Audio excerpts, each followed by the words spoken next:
Pinatawa naman ang 10 araw na administrative relief o suspension ng Philippine National Police sina National Capital Region Police Office o NCRPO Chief Major General Sidney Ernia at Anti-Cybercrime Group Chief Major General Ronnie Cariaga dahil sa alegasyon ng katiwalian.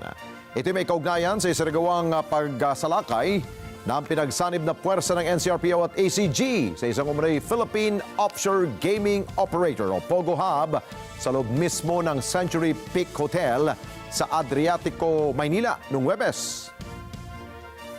Yes po ma'am, pursuant po sa orders na nilabas po ng National Headquarters ay administratively relieved from their current position po si Major General Sidney Hernia as the RD-NCRPO at si Major General Ronnie Cariaga, yung director po ng ACG, na pansamantala po na i-relieve po, administratively relieved from their position for 10 days po at yung kanilang mga deputies po, particularly si General Tumundong at Colonel Vina Guzman were designated as officer in charge of NCRPO and ACG respectively.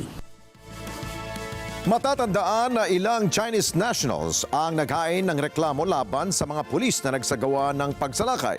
Kabilang sa reklamo ang umunoy iligal na pag-aresto, extortion at yung paggalaw umano ng CCTV.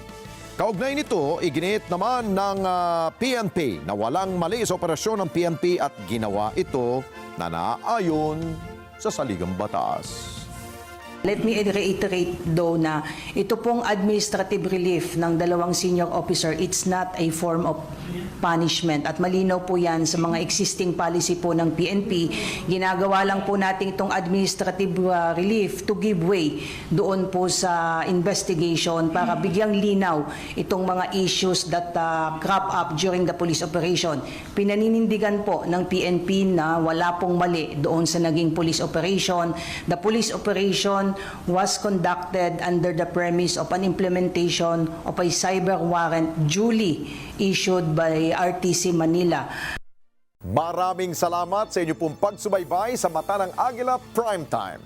Para malaman ang matatag, matapang at matapat na mga balita, i-follow lamang at mag-subscribe sa @Net25 TV.